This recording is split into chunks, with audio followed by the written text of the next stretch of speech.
Yo, c'est Vega et bienvenue pour la review de l'épisode 171 de Boruto. Alors, est-ce que c'était un bon épisode? Oui, c'est un épisode plutôt sympa, plutôt cool, plutôt détente, j'ai envie de dire. On voit que c'est des épisodes de transition. C'est plus calme, même si l'épisode était assez mouvementé en soi. La tendance est plus calme, on n'est plus dans une sorte de course-poursuite pour cacher les cils d'Ashirama, comme on avait pu avoir précédemment du coup dans l'œuvre. Là, c'est assez différent.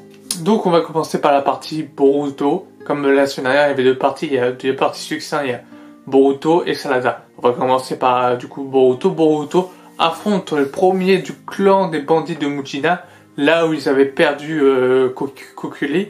Ils avaient perdu Kokuli, ils avaient échoué leur mission encore. C'est fort, ils échouent souvent leur mission et en ce moment c'est plutôt pas mal. Ça donne une sorte de profondeur que s'ils réussissaient tout. Donc là, ils vont voir du coup il affronte de nouveau le premier bandit de Mujina, qui du coup en fait a un deal. Si ce combat et s'il reste debout, il a une réduction de peine.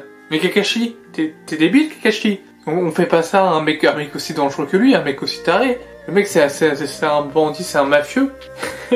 Et ils sont prêts à faire une réduction de peine juste pour un petit combat, juste pour un combat d'entraînement. Non mais disons, je veux dire, non Kakashi, merde. C'est pas comme si l'homme était pas dangereux, tu vois. C'est pas, je sais pas, c'est pas Kokuri par exemple, on va reprendre Kokuri. C'est pas Kokuri, Kokuri était pas dangereux. Il avait peur de tout. Mais lui là, Shoji, c'est un mafieux.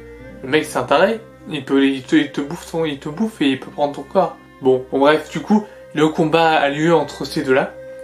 Et grâce à la technique que Shoji a, c'est comme un nom assez compliqué à prononcer. Grâce à la technique que Shoji a, il arrive à du coup avoir une barrière contre les attaques qu'il connaît du coup de Boruto. Le Futon Rasengan ne marche pas. Du coup Boruto utilise la technique qu'il a appris, du coup l'air comprimé du Rasengan. En fait il rétrécit le Rasengan pour pouvoir en faire un air, pour pouvoir le comprimer. C'est pour ça qu'il comprime toutes ses puissances pour que du coup elle soit décuplée à l'impact. Et ça a marché, Shoji a été mis KO. Et s'il n'avait pas eu sa barrière, il serait mort. Littéralement, c'est ce qu'ils nous ont dit.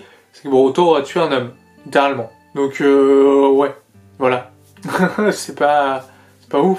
Enfin, mais en tout cas, cette technique était ouf. Alors, petit spoil pour ceux qui veulent pas savoir. Du coup, je vais vite fait parler du manga. Dans le manga, Boruto n'utilise pas cette technique-là. En tout cas, je n'ai pas le souvenir d'avoir une technique pareille. Alors, qu'est-ce qu'il va en faire de cette technique? Il va la garder. Du coup, ça est différent du manga.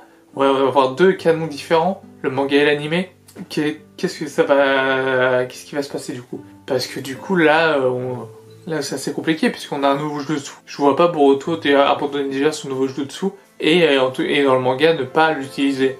Ça serait un peu incohérent. Donc je sais pas trop. À voir. Du coup on passe à la deuxième personnage, le personnage principal de cet épisode, Sarada, qui se fait toujours entraîner par Sasuke, qui a toujours du mal à éviter les kunai avec son seul Tomoe de Sharingan, et Sakura arrive pour porter secours entre guillemets à l'entraînement de Sarada pour voir sa détermination. Elle rappelle qu'elle est aussi un Jonin de Konoha, et qu'elle est puissante, et qu'il faut la respecter un minimum. Oui, Sakura, on parle de Sakura. Donc, Sakura, la pleurnicharde, entre guillemets, du coup demande à Sarada de se faire un affrontement.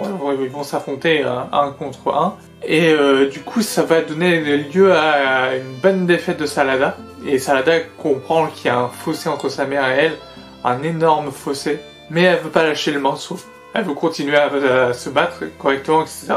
Et Sakura dit à Sarada que c'est à cause de son maniement du chakra, son mauvais maniement du chakra, c'est qu'elle sait pas bien manier le chakra. Le Sharingan puise énormément de chakra. Du coup, faut qu'elle apprenne à bien malaxer son chakra. Voilà, tout simplement. Tout simplement à bien malaxer son chakra, à bien répartir son chakra dans les périodes, dans les zones données, etc. Et pour cela, du coup, ils se rebattent. Et là, pour Sakura, elle va porter un coup de frappe. Et Sarada arrive du coup à copier sa technique grâce à ses mouvements et à mettre autant de puissance de chakra dans les mains, du coup ce qui donne un effet d'explosion gigantesque, et c'est plutôt énorme. Et d'où ils ont une telle puissance? Enfin Sakura, ça m'étonne pas qu'elle ait une puissance comme ça, mais Sarada, c'est une puissance phénoménale. À côté Boruto et son Rasengan, c'est la merde. franchement. Du coup, voilà. Voilà, c'était ça, c'était le côté Salada, et c'est pas encore fini, puisque du coup, Sakura est fière de sa fille et fière de ce qu'elle a accompli en tant que, du coup, en tant que ninja. Et elle dit, parce que Salada Chakra a dit, on va faire comme Tsunade maintenant, ça va pas passer aux choses sérieuses.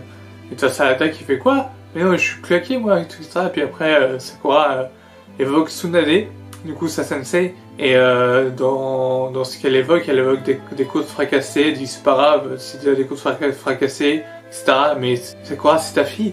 L'épisode d'avant, tu t'inquiétais de l'entraînement de ce qu'elle lui faisait. Mais là, tu dis que c'est pas grave si elle a des côtes cassées, que c'est juste un entraînement. Mais non, faut pas que ça se passe comme ça. C'est bizarre.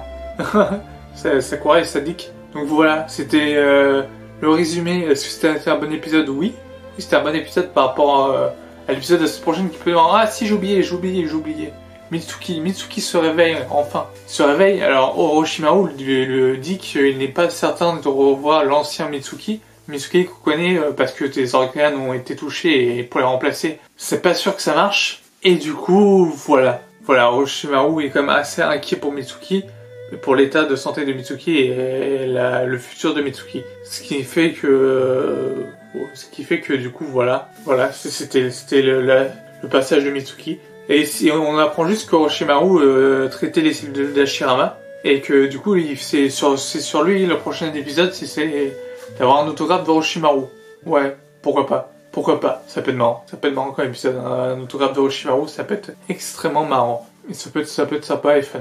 Donc voilà. C'était ma review de l'épisode 171. N'hésitez pas à lâcher un petit pouce, à vous abonner pour les prochaines reviews. Et moi, je vous dis à très bientôt pour du nouveau contenu Boruto Naruto. J'en ai